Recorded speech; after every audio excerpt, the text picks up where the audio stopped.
السلام علیکم ورحمۃ اللہ وبرکاتہ۔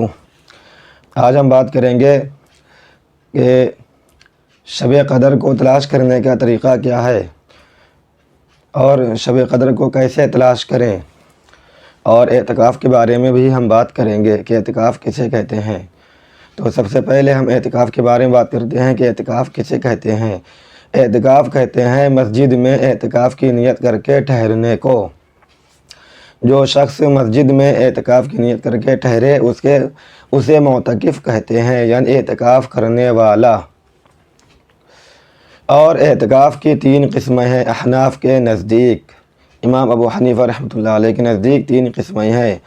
ایک قسم نظر اور منت کی وجہ سے ہے، جو کہ واجب ہے کہ اگر آدمی منت مانے، نظر مانے کہ اگر میرا فلاں کام ہو جائے گا تو میں اتنے دنوں کا اعتکاف کروں گا، تجھے واجب ہوگا۔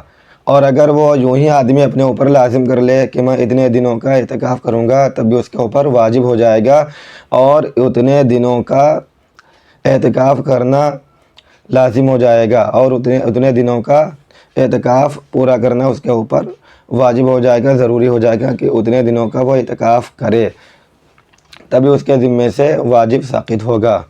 اور ایک سنت ہے جو کہ رمضان المبارک کے آخر عشرہ میں ہوتا ہے، اور حضور پاک صلی اللہ علیہ وسلم کی عادت شریفہ تھی کہ آپ صلی اللہ علیہ وسلم رمضان کے آخری عشرہ میں اعتکاف فرماتے تھے۔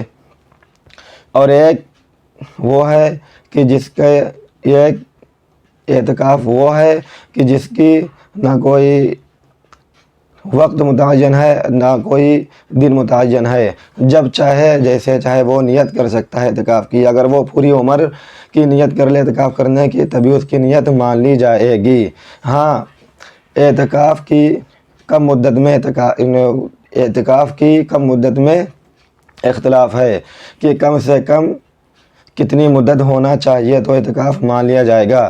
تو امام ابو حنیفہ رحمۃ اللہ علیہ کے نزدیک کم سے کم 1 دن کی نیت کرے اعتکاف کرنے کی، اور امام محمد رحمۃ اللہ علیہ کے نزدیک اگر تھوڑی دیر کا بھی اعتکاف کر لے، نیت کر لے، تب بھی اس کا اعتکاف ہو جائے گا، اور اسی پر فتویٰ ہے۔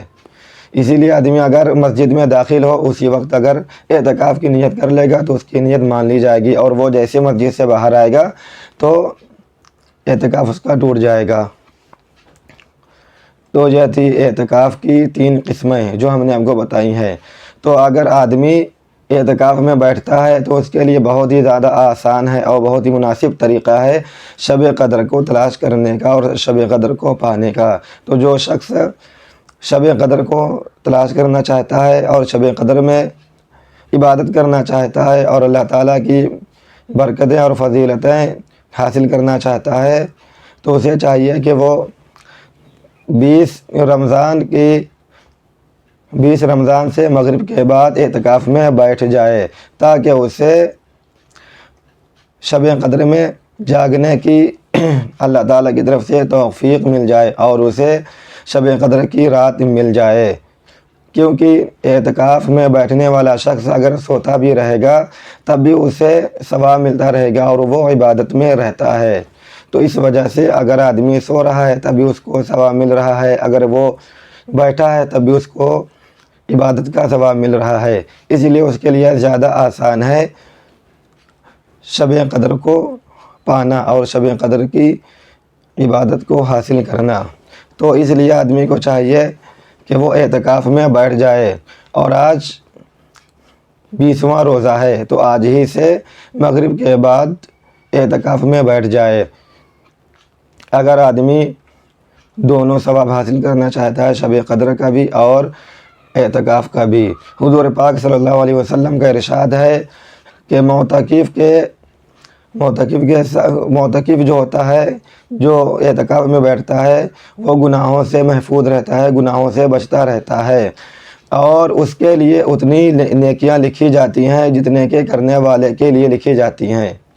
اس کا مطلب یہ ہے کہ آدمی گناہوں سے تو محفوظ رہتا ہی ہے، کیونکہ وہ مسجد میں یا عورتیں گھروں میں کونے میں چپ چاپ بیٹھی رہتی ہیں اور اللہ تعالیٰ کی عبادت میں لگی رہتی ہیں اور ذکر و اذکار کرتی رہتی ہیں، تو وہ گناہوں سے بچی رہتی ہیں۔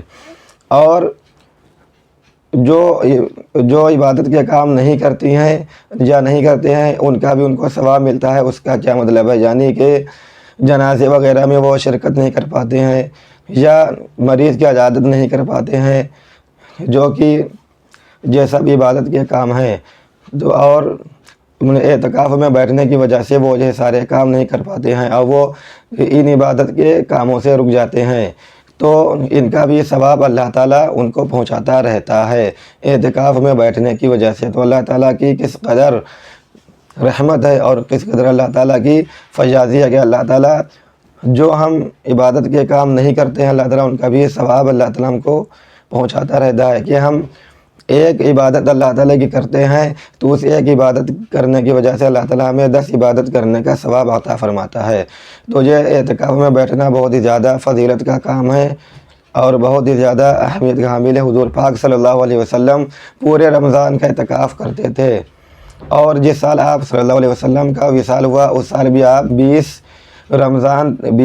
رمضان تک آپ نے اعتکاف کیا، اور آپ صلی اللہ علیہ وسلم رمضان کے آخر عشرے کا ضرور اعتکاف فرماتے تھے۔ اس لیے آخر عشرے کا اعتکاف کرنا سنت مؤکدہ ہے۔ سنت مؤکدہ کا مطلب یہ ہے کہ اگر محلے کا ایک آدمی یا 2 آدمی یا کسی گاؤں کا ایک آدمی یا 2 آدمی اگر اعتکاف میں بیٹھ جائے گا تو سب کے ذمے سے وہ سب کے ذمے سے ادا ہو جائے گا۔ اس لیے سنت مؤکدہ کفایہ ہے کہ اگر ایک آدمی یا 2 آدمی اعتکاف میں بیٹھ جائیں گے تو سب کے ذمے سے ادا ہو جائے گا اور سب مصیبت سے اور پریشانیوں سے بچ جائیں گے۔ اس لیے اعتکاف میں بیٹھنا بہت ہی ضروری ہے۔ ہر محلے کی مسجد میں اگر بڑا قصبہ ہے تو ہر محلے کی مسجد میں 1 یا 2 آدمی ضرور اعتکاف میں بیٹھیں۔ اگر آدمی اعتکاف میں نہیں بیٹھتا ہے تو پورے سال وہ محلے والے کسی نہ کسی مصیبت میں یا پریشانی میں مبتلا رہتے ہیں۔ اس لیے اعتکاف میں ضرور بیٹھنا چاہیے تاکہ ہم تمام مصیبتوں سے اور پریشانیوں سے بچے رہیں۔ اور اعتکاف میں بیٹھنے کی فضیلت بھی بہت ہی زیادہ ہے۔ ایک تو ثواب ملتا رہتا ہے ان ساری عبادتوں کا جو ہم نہیں کرتے ہیں، اور اعتکاف میں اگر ہم سوتے رہیں یا بیٹھے رہیں یا آرام کریں تب بھی ہم کو ثواب ملتا رہتا ہے۔ اور دوسرا فائدہ یہ ہے کہ ہمیں شب قدر میں عبادت کرنے کا بھی ثواب مل جائے گا، اور شب قدر بھی ہمیں مل جائے گی، اور شب قدر میں عبادت کرنے کی فضیلت ہمیں حاصل ہو جائے گی اور ہمیں موقع مل جائے گا، اور ہمیں شب قدر میں عبادت کرنے کا ثواب بھی مل جائے گا۔ اور شب قدر میں عبادت کرنے کا ثواب 1000 مہینوں سے بھی زیادہ ثواب ملتا ہے کہ آدمی 1000 مہینے تک عبادت کرے گا تب جا کے اس کا اتنا ثواب ملے گا۔ تو اگر شب قدر کی 1 رات میں آدمی عبادت کر لے گا، اور اگر شب قدر آدمی کو مل گئی، اس رات آدمی نے عبادت کر لی اور اس رات کو عبادت میں گزار دیا، تو آدمی کو 83 برس 4 ماہ سے بھی زیادہ عبادت کرنے کا ثواب مل جائے گا۔ اسی لیے اعتکاف آدمی کو ضرور کرنا چاہیے، اور یہ سنت مؤکدہ بھی ہے۔ جہاں تک ہو سکے تمام مسلمان اپنی اپنی مسجدوں میں اور تمام عورتیں اپنے اپنے گھروں میں اعتکاف کریں، اور معتکف کے لیے ضروری ہے کہ وہ مسجد میں ٹھہرے اور بلا ضرورت اور بغیر عذر مسجد سے باہر نہ نکلیں، یا عورتیں جس کونے میں یا جس جگہ پر بھی اعتکاف کریں تو وہ بلا ضرورت اس جگہ سے نہ ہٹیں، اور بلا ضرورت اور بلا عذر وہ اپنی جگہ سے نہ ہٹیں، بلکہ وہ اپنی جگہ میں اپنی حد میں رہیں جہاں پر انہوں نے اعتکاف کیا ہو۔ تو یہ تھی اعتکاف کے متعلق سے کچھ باتیں جو ہم نے آپ کو بتائی ہیں۔ امید ہے ویڈیو اگر اچھی لگے تو ویڈیو کو لائک کریں اور کمنٹ کریں اور شیئر کریں۔ ملتے ہیں پھر انشاءاللہ اگلی ویڈیو میں، تب تک کے لیے اللہ حافظ۔